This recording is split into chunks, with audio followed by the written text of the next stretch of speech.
एक वसी जंगल के किनारे पर अमन गांव में साम नाम का एक छोटा लड़का रहता था। साम 7 साल का था, चौड़ी, मुतजस्सिस आंखें और एक दिल जो एडवेंचर के लिए तड़पता था।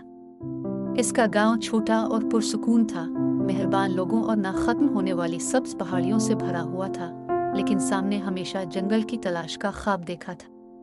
उसने बुजुर्गों से वहां रहने वाली जादुई मखलूक, पुरस्रार पौधे जो बात कर सकते हैं, और रात के आसमान की तरह चमकने वाली नदियों के बारे में अनगिनत कहानियां सानी होंगी। लेकिन जिस चीज ने सैम को सबसे ज्यादा मुतवज्जे किया वो इन अजीम नर्म पांडों की कहानियां थीं जो जंगल में घूमते थे, इसके पोशीदा राजों पर नजर रखते थे। मौसम खिजा की एक सर्द सुबह साम जंगल के किनारे के करीब लकड़ियां जमा करने निकला।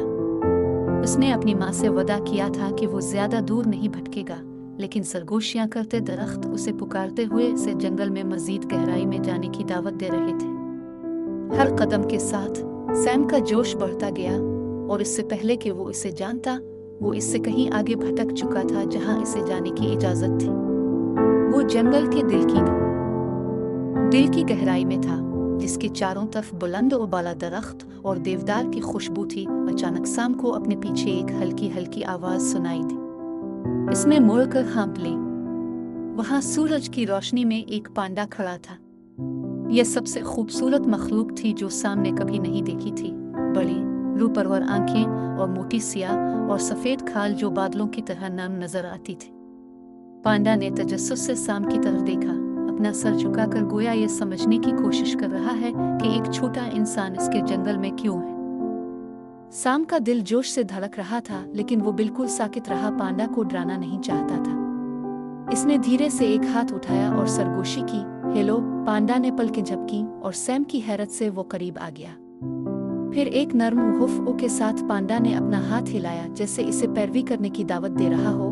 कुछ सोचे बगैर साम पांडा के साथ साथ चलने लगा। इसने इसे जंगल में छपी हुई पगडंडियों के नीचे और छोटी नदियों पर ले जाया, इसे वो जगहें दिखाईं जिनके बारे में इसने सिर्फ कहानियों में सुना था। वो फूलों से भरे एक बाग के पास पहुंचे जो नीले और जामुनी रंग के रंगों में चमक रहे थे। वो एक क्रिस्टल साफ तालाब पर रुके जहां चमकते तराजू वाली मछलियां पानी में रक्स करती थीं। और हर वक्त पांडा इसके साथ था, इसका खामोश नर्म गाइड। जब वो जंगल की गहराई में सफर कर रहे थे, साम को एक अजीब सुकून और हैरत का एहसास हुआ। पांडा जंगल के एक एक इंच, हर खुफिया रास्ते, हर पोशीदा कोने को जानता था। और साम ने महसूस किया कि किसी न किसी तरह पांडा ने इसे एक वजह से मुंतखब किया था। आखिरकार पांडा इसे एक छोटे से क्लियरिंग की तरफ ले गया जहां सूरज की रोशनी दरख्तों से गुजरती थी, जिससे एक गर्म सुनहरी चमक पैदा होती थी। पांडा नरम घास पर बैठ गया, एक पुरसुकून मुस्तहकम नजरों से साम की तरफ देख रहा था। साम उसके पास बैठा, महसूस कर रहा था जैसे वो किसी कदीम और दानिशमंद की मौजूदगी में हो। उसने पांडा की तरफ देखा और सरगोशी की, तो मुझे यहाँ क्यों लायो? पांडा ने यकीनन कोई जवाब नहीं दिया, लेकिन इसने अपने एक बड़े नर्म पंजे के साथ हाथ बढ़ाया और सैम के सीने को इसके दिल के बिल्कुल ऊपर आहिस्तगी से छुआ। इस लम्हे में सैम ने महसूस किया कि इसके अंदर एक गर्मजोशी फैल गई, एक ऐसी गर्मजोशी जिसने इसे हिम्मत और मेहरबानी के एहसास से भर दिया।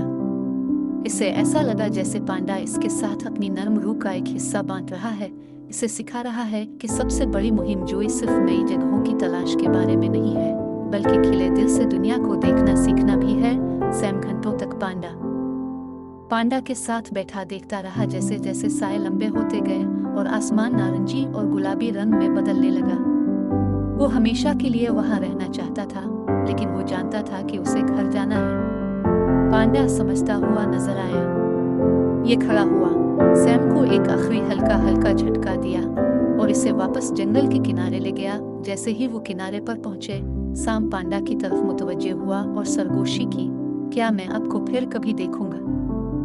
पांडा ने अक्लमंद नर्म नजरों से इसे देखा और गोया जवाब देते हुए इसने अपना पंजा एक बार फिर साम के दिल पर दबा दिया। फिर एक नर्म आवाज के साथ ये मुड़ गया और वापस जंगल में गायब हो गया। सैम को एक एहसास के साथ छोड़ दिया कि वो हमेशा के लिए अपने दिल में ले जाएगा। जब साम घर वापस आया तो इसकी माँ ने इसे अब तक झूमने पर डांटा, लेकिन वो मुस्कुराना ना रोक सका। वो जानता था कि इसने जादुई चीज देखी है जिस पर कोई यकीन नहीं करेगा, और वो जानता था कि किसी ना किसी तरह पांडा अब भी उसके साथ है, एक खामोश मुहाफिज जंगल की गहराइयों से इसकी निगरानी कर रहा है। इस दिन से साम ने कभी तन्हा महसूस नहीं किया। जब भी वो खौफजदा या गमगीन होता, वो आंखें बंद कर लेता, अपने दिल पर हाथ रखता और पांडा के लम्स की गर्मजोशी को याद करता, और वो अपने अंदर एक हल्की सी हिम्मत उठती महसूस करेगा। जंगल की तरह पुरसुकून और मजबूत हौसला। साल गुजर गए और साम एक जवान आदमी बन गया, लेकिन वो पांडा से मिलने का दिन कभी नहीं भूला। वो अक्सर अपने पुराने दोस्त की एक और झलक की उम्मीद में जंगल के किनारे जाया करता था। और अगरचे इसने पांडा को दोबारा कभी नहीं देखा, लेकिन इसने पत्तों की सरसराहट, नदियों की हल्की आवाज में और जंगल की पुरअमन खामोशी में इसकी मौजूदगी को महसूस किया। और उसके दिल में वो जानता था कि पांडा हमेशा वहाँ मौजूद रहेगा, इसका इंतजार करेगा, देखेगा और उसकी रहनुमाई करेगा, जैसा कि बहुत पहले इस जादुई मौसम खिज़ां के दिन हुआ था।